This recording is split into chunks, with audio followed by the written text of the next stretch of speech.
Hi guys and welcome to my channel. My name is Delphine and today we are going to talk about postpartum products and let's say categories of products and tips that have helped me a lot that I discovered for my first child and directly went for again for my second child. So those are like tried and tested product categories.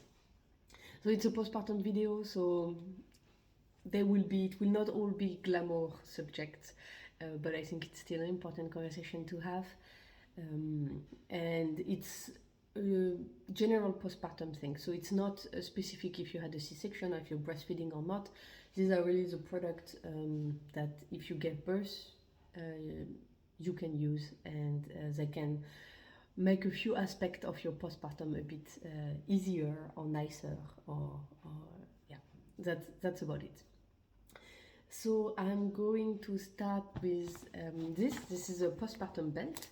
The concept of this postpartum belt is, sorry for the noise, so it's a long belt with a scratch, and it's inspired from, there are some cultures where a woman after giving birth will get their belly, the hips bandaged very tight, and this is kind of reproducing this bandage in a more flexible way, because you can do it yourself. You can just scratch it in and scratch it out, and you can take it around, and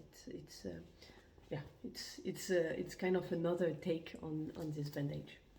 There is a lot of brands doing those belts. The one I have is from Belly Bandit.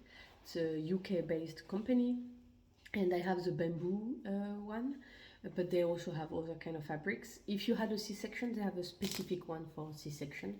This is just a normal one. I have the little extension with it that I had to buy additionally with this brand, because right after you give birth, your belly is obviously not yet back. It takes a few days. So you will need a little extension, and then once things go slowly back in place, then you can get the extension away and just close it on the main with the main part of the belt only. I won't make you a demonstration of how to wear it because I'm not a professional and I don't want to show you anything wrong or bad. When you order those belts, they arrive with explanation, details, how to do it and so on. What I would advise you is also to ask the midwife, either at the clinic, because it is advised to wear it as soon as possible, or once you're back home, if you have a midwife visiting you, then you can ask her to help you or to show you if you are not so sure. That's what I did back then at the hospital. I showed it to the midwife, and she helped me the first time to put it, so that I do it as properly as possible. And yeah, so they say to wear it as soon as possible, but no pressure, to be honest. After my son, it was a complicated birth. I did not do it right away because, well, I had other priority, like to rest and recover and get some strength back first. So I did not do it immediately. I did it only a few days later, and it still worked great. And with my daughter, because it was much easier, I could do it a few hours after already. And also she was born during the day, so I had some time in the rest of the day, whereas my son is born in the middle of the night, so I just wanted to go to sleep. So yeah. And then you can wear it just a few hours a day here and there, or you can wear it much longer. The purpose of this belt is to help support you when you have to walk and so on, because your muscles around your belly area and your perineum and so on are not strong. They are after giving birth. So this helps to hold yourself, let's say, back, and it's like a support.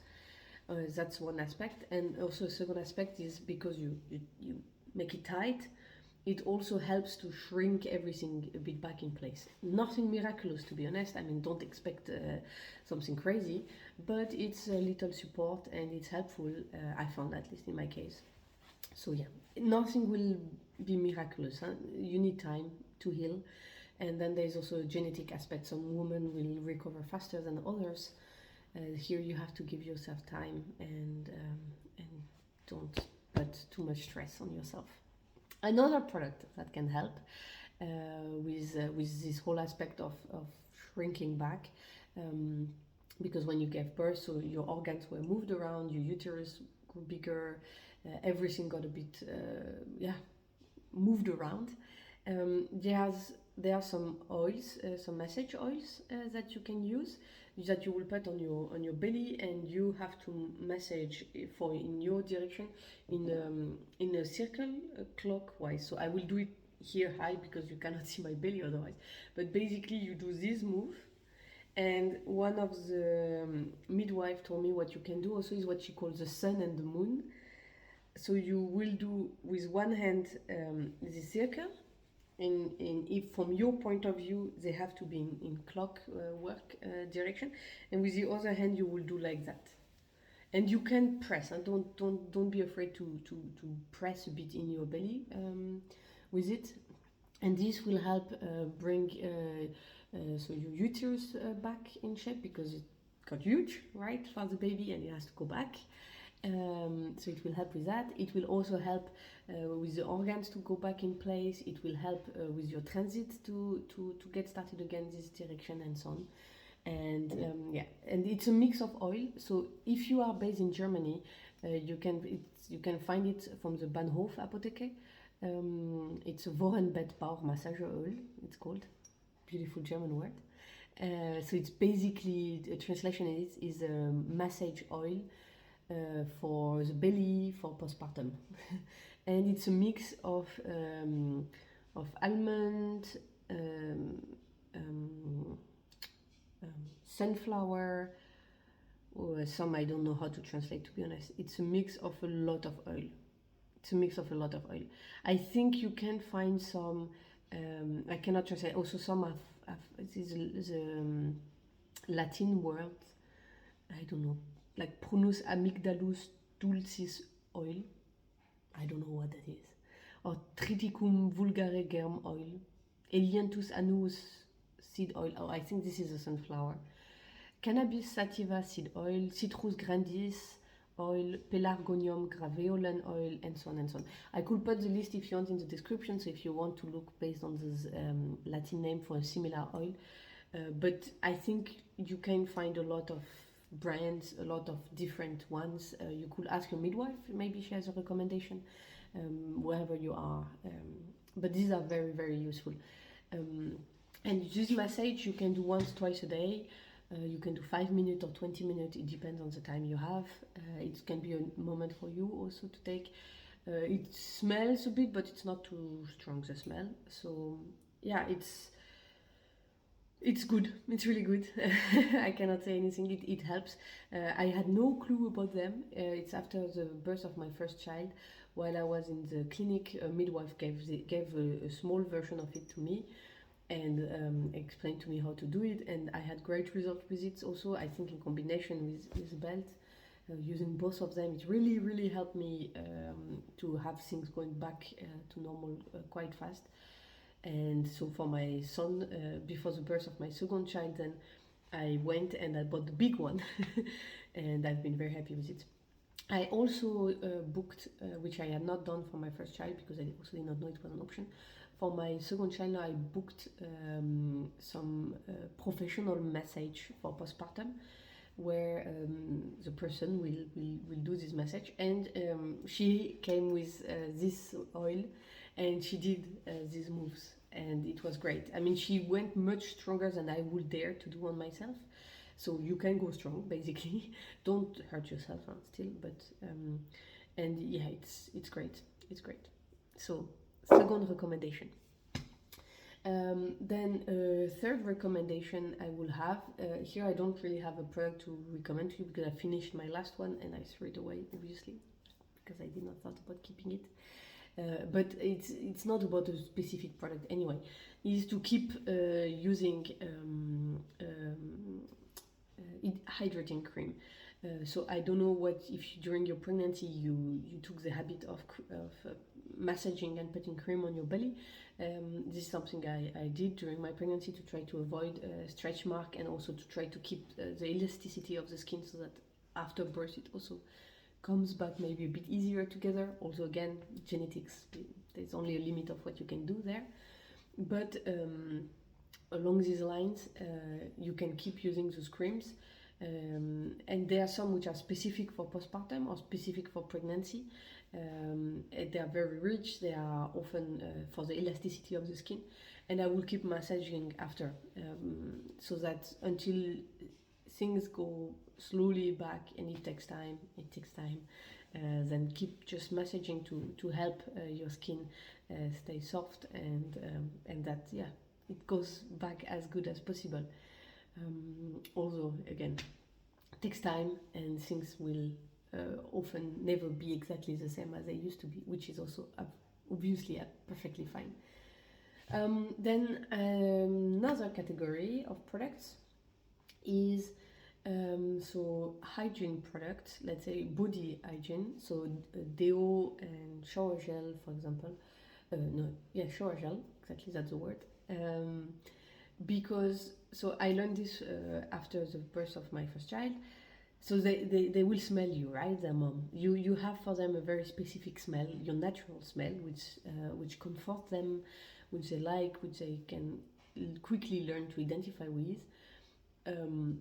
This is even more important from what I've heard if you are breastfeeding, because then they will smell you, they will smell your breast, they will smell the milk, and this is for them, especially in the first weeks, very instinctive and important. And so it's recommended to avoid products with smell. This was strongly recommended to me by both my midwives. And yeah, so I have here the two products that I'm still using, because my baby is only a few weeks old, so I'm still using those products. But whatever, as long as it has no smell, is good. So now, for example, for deo, I've been using this one from Nivea. It's pure and sensitive, and it is 0% perfume, which is exactly what you're looking for. It has also no alcohol. It's not the most clean formula. It has, for example, this aluminium inside, but here that was not my focus. My focus was really to try to find something without smell. If you can find something without smell and which is clean, beauty, and so on, perfect, if that's something you like. In my case, I could not find it. For my first child, I had another one, which had a more clean composition and no smell, but somehow they stopped doing it. There is other ones from the same brand, but they all have smell inside. And even if it's a natural smell, it's still a smell, and this is not what you want. So I've had this one, but whichever one will work. It's often those products will often be labeled as sensitive when they have no perfume inside. You can find, so this one is a drugstore product, I mean it's the brand Nivea, but sometimes you can also look in the pharmacies, they might have options too. And as a shower gel, I've been using this from La Roche-Posay, which is a French laboratory. It's written in French, German, and Italian, but not in English. It's a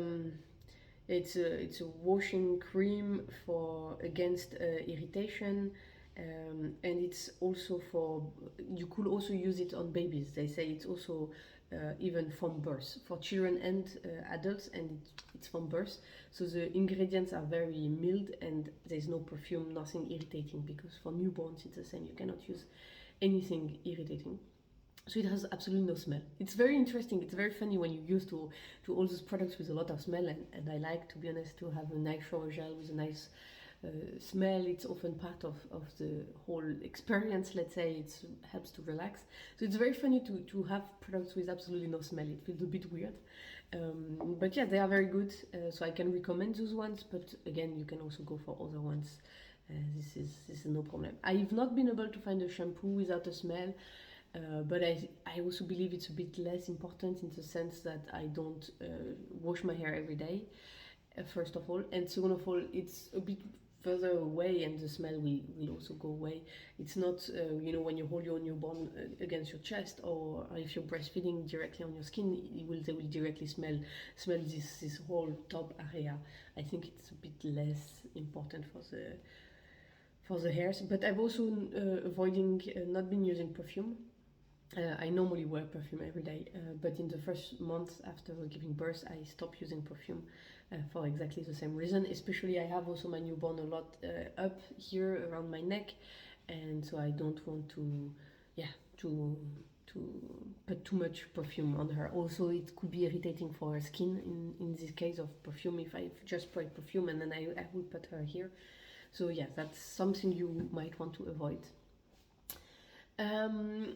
Yeah, then fifth and last category where I have kind of two products. Now we get in a bit less glamorous aspect of the postpartum, which is that after giving birth, whether you had a C-section or not, you will be losing blood for a few weeks, as simply a fact.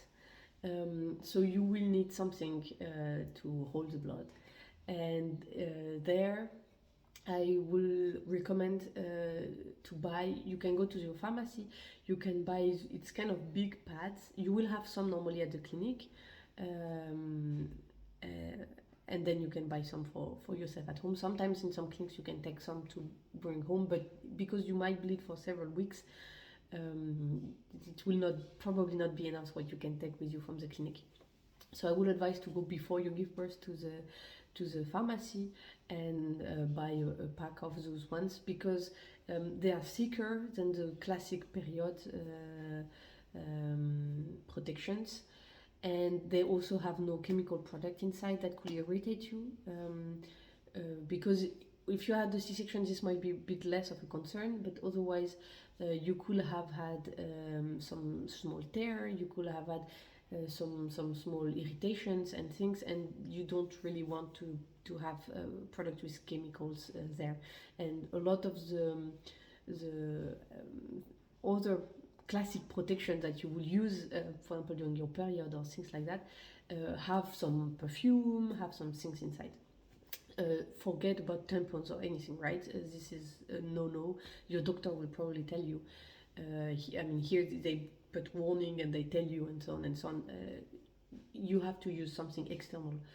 Don't put something inside yourself in this first days or first weeks. You have to, for the blood, you have to use something external. So yeah, so I would advise to buy it if you can beforehand, and to go with it. Normally at the clinic they have some. You could also take some, and you could also buy a few beforehand so that you have them when you come back home. There is those underwear, those hospital medical underwear. They are kind of a mesh. I don't have any anymore to show you, and also I think it does not really matter because there's not really a specific brand you could buy. Same than for those hygiene pads. It's not really about a brand or anything. Just go to your local pharmacy and ask them. And those mesh underwear are great because they are often a bit more flexible. They are big, and those pads are quite big also, so they might not fit into your classic underwear, and you don't want anything too tight down there also at the beginning. I mean, you want to be comfortable. It's a time for you to heal. I typically for my son, I think I spent the first weeks just in my big pajamas, the same that I wore for my pregnancy, because they were big and comfortable, and I just stayed in them for a few weeks until I healed better.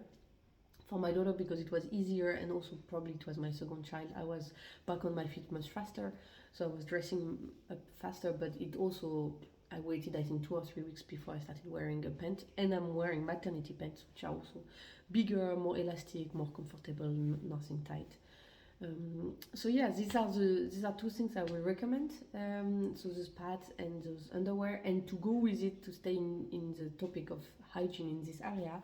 Another thing you want is a little washing device. You might have a bidet at home, then that's perfect, and you can clean yourself with it. And if you don't, they have some transportable or some little bidet. My midwife told me about them back then, that you can carry. So one option is this, it's called, from the brand Happy Po, it's called written like that. You have a little transport pocket, and the thing looks like that. You can open it, and you can put water in it, and if you store it, you can put it like that and store it into the pocket. And basically it's exactly that. You will put water in it, and then it's like a little shower, and you can wash yourself after going to the toilet, very simply, because yeah, you're also bleeding a lot and everything, and you might not want to take 20 shower a day. You might also not have the time with your newborn. So this is a way to clean yourself easily after giving birth. And also in some cases, if you did not have a C-section, and if you had some tear and you had some things there, then when you go to the toilet, it can be painful. It can burn a bit because, yeah, you have a wound there. And the trick is then either with this, or you can use a water carafe or a water bottle or something else while you're going to the toilet to put water at the same time on the area. Then it will kind of dilute everything and it will not burn as much. So that's a little tip I got back then, and it was indeed quite helpful. And I'm lucky that I had not too much pain anyway, but I know a friend of mine had a lot of pain, and I gave her the tip because I don't know why her midwife did not tell her about it. And she was so happy. She told me, oh my God, it changed everything. It was so much better. It was so much more comfortable and everything. I think a little one is making herself known. But that's perfect because this was anyway my last product. And yeah, so with this, I think this is really the product, whether you had a C-section or not, whether you choose to breastfeed or not, these are products which can make your life nice and easier after giving birth. You can do without them. None of them is a must or anything. You can cherry pick what you like or not. Speak with your midwives, speak with your friends, your other moms. They might have also other recommendations. And yeah. And I wish you a nice day, guys. I will go have a look at the little one. And yeah, if you are in the postpartum phase, have a nice time with your newborn, even when they start crying. And yeah, have a nice day. Bye, guys.